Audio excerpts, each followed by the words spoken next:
Rafael Barajas, el Fisgón, muy buenos días, te agradezco que nos acompañes aquí esta mañana para No, pues hablar. al contrario, muchas gracias por la invitación y pues la verdad te agradezco mucho que estés además tocando el tema de Ernesto Zedillo porque nos lo presentan como un héroe de la democracia y perdón, pero su elección estuvo teñida por graves irregularidades económicas.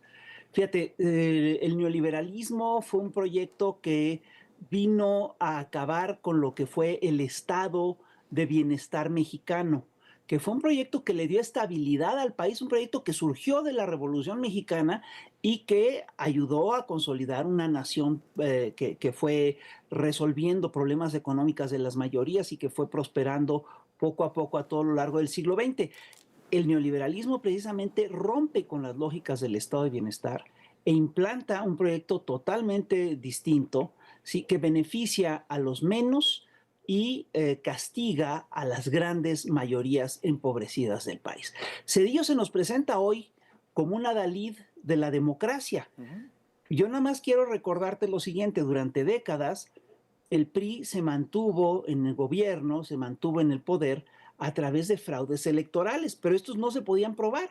De hecho, nos decían, no, ustedes nunca han podido probar un fraude electoral, ¿de qué están hablando? Están mintiendo, etcétera, etcétera, etcétera. El primer fraude electoral que se documenta de manera contundente se documenta en 1991, el primer fraude electoral del PRI. Es el fraude de la elección de gobernador de Tabasco. En esa elección fue electo Roberto Madrazo Pintado. Y Andrés Manuel López Obrador logró conseguir absolutamente todas las facturas, toda la cuenta de esa elección, y resulta que en esa elección Roberto Madrazo Pintado había gastado 50 millones de dólares, que es más de lo que había gastado Bill Clinton en la elección presidencial de los Estados Unidos. Y tú dirás, bueno, ¿qué tiene que ver esto con lo de Cedillo? Bueno, es que es el periodo, estamos hablando del periodo, de este periodo de los fraudes del PRI neoliberal. Y es un hecho que en tiempos de Cedillo, el tope de campaña era de 44 millones de dólares.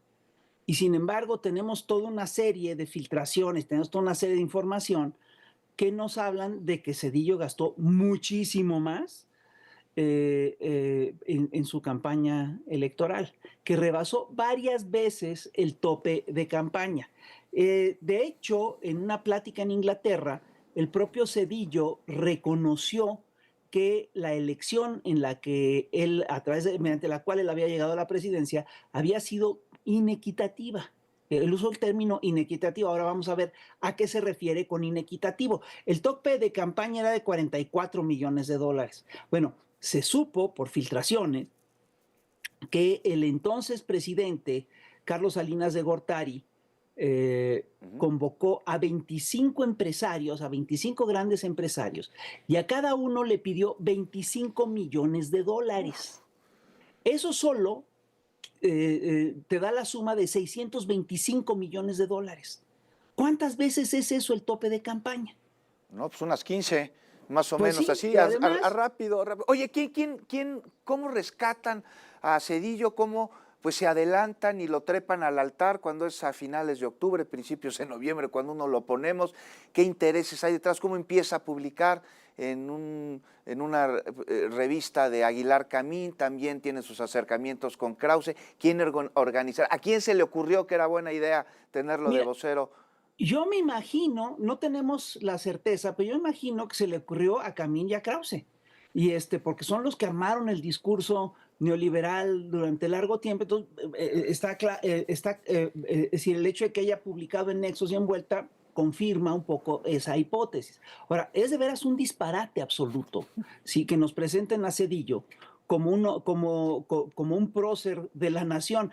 Cedillo hizo campaña, tú ahorita recordaste cosas muy importantes, pero Cedillo hizo campaña con varios lemas. Uno es él sí sabe cómo hacerlo. Otro lema es yo voto por la paz, Sí. ¿no? Y nosotros revisamos la historia de Cedillo, vamos a ver que es una historia llena de sangre y de represión. Así es. En 1995, en febrero de 1995, a los pocos días de haber, es decir, en febrero del 95, Zedillo incursiona en Chiapas y le hace una emboscada al subcomandante Marcos, violentando así el gobierno, los acuerdos de paz tácitos que había. Y un año después, en 1996, firma los acuerdos de San Andrés Larrainzar y no los respeta. Es algo que tenemos en lo que tenemos que insistir todo el tiempo. Es el gobierno el que violenta los acuerdos de paz con las comunidades zapatistas. No se nos puede Sí. olvidar que el 22 de diciembre del 97, grupos paramilitares incursionaron en Acteal y mataron a 45 indígenas, la mayoría mujeres y ancianos, niños, etcétera. Es decir, fue una brutalidad, fue un acto de fue un crimen de lesa humanidad. Y no se nos olvidan las matanzas del Charco, no se nos olvidan las matanzas del Bosque. De Es Aguas decir, perdón, Blancas, tantas. eh, Fisgón, nos sí, cayó la pausa, pero es importante tener en claro qué sucedió durante el sexenio de Ernesto Zedillo. Recordarlo y quienes no lo sabían, pues que lo sepan. Y te mando un abrazo, Fisgón. un abrazo, nada más te quiero decir una cosa. Regresando a la pausa. Antípoda. Estamos de regreso en Fórmula Noticias, iniciando este sábado de la mejor manera, que es bien informados. Rafael Barajas, el Fisgón, nos agarró el corte, ibas a decir algo, y suena que está muy importante, Fisgón. Es breve, mira. Nosotros hoy vivimos bajo un gobierno que dice impulsar el humanismo mexicano. Lo que hay que recordar es que Zedillo era la antípoda de todo ese proceso, de toda esa idea, de todo ese proyecto. Era la deshumanización multinacional, la deshumanización neoliberal. Y lo podemos ver en todos los aspectos de su gobierno y en todos los aspectos de su campaña. Es decir, fue efectivamente un gobierno que llega mediante un fraude electoral económico. Es decir, hay quien dice que que gastó 625 millones de dólares. Hay un periódico japonés decía que había gastado 1.250 millones de dólares, lo cual es N veces el tope de campaña. Eso es fraude, perdón. Eso no puede ser otra cosa más que fraude electoral. Y también la fama de Zedillo de ser un demócrata viene del hecho de que efectivamente después del sexenio de Zedillo reconoce el triunfo de Vicente Fox del Partido de Acción Nacional en las elecciones del año 2000. Yo quiero decir lo siguiente, es decir, lo que ahí ocurrió tampoco es necesariamente un acto democrático puro.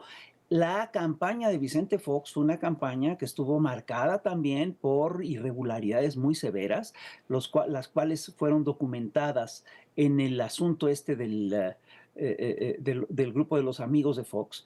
Y la otra cosa que hay que señalar es que el hecho de que Zedillo le diera o reconociera el triunfo de Fox, lo que permitió fue la continuidad neoliberal. Antes el presidencialismo procuraba la continuidad del PRI. Aquí lo que se procuró, lo que se logró, fue precisamente la continuidad neoliberal. No se puede decir bajo ningún concepto que Zedillo sea un demócrata. No se puede decir bajo ningún concepto que Zedillo sea humanista. No se puede decir bajo ningún concepto que Zedillo haya sido un economista solvente. Esta idea de que él sabía cómo hacerla es verdaderamente grotesca. Supo cómo hacérnosla. Es decir, el señor efectivamente endeudó al pueblo de México y lo endeudó por generaciones. No podemos olvidar la brutalidad y la barbarie neoliberal que está del PRI encarnada por Carlos Salinas y por Ernesto Zedillo. No entiendo cómo nos presentan como un prócer de la democracia, como un prócer nacional a Ernesto Zedillo, que además es un señor que entregó bienes nacionales importantísimos como los ferrocarriles nacionales a los intereses multinacionales. Es una cosa brutal lo que vivimos bajo ese sexenio y todavía nuestros nietos van a seguir pagando el desfalco del Fobaproa. Así es, nuestros nietos. Rafael Barajas, Fisgón, y bueno, acusa de falta de democracia por una elección popular cuando él desmanteló por decretazo a la Suprema Corte de Justicia de la Nación, la dejó inoperante durante un mes, en 25 días cocinó una reforma para disminuir a 11 la cantidad de ministros. Pues Fisgón, en verdad como siempre te agradezco muchísimo que nos acompañes y te mando un abrazo fuerte de sábado de Día de la Santa Cruz, Fisgón. Un abrazo fuerte para ti, Juan. Siempre es un gusto platicar contigo y con tu audiencia. Gracias, Fisgón. Andrea Meraz.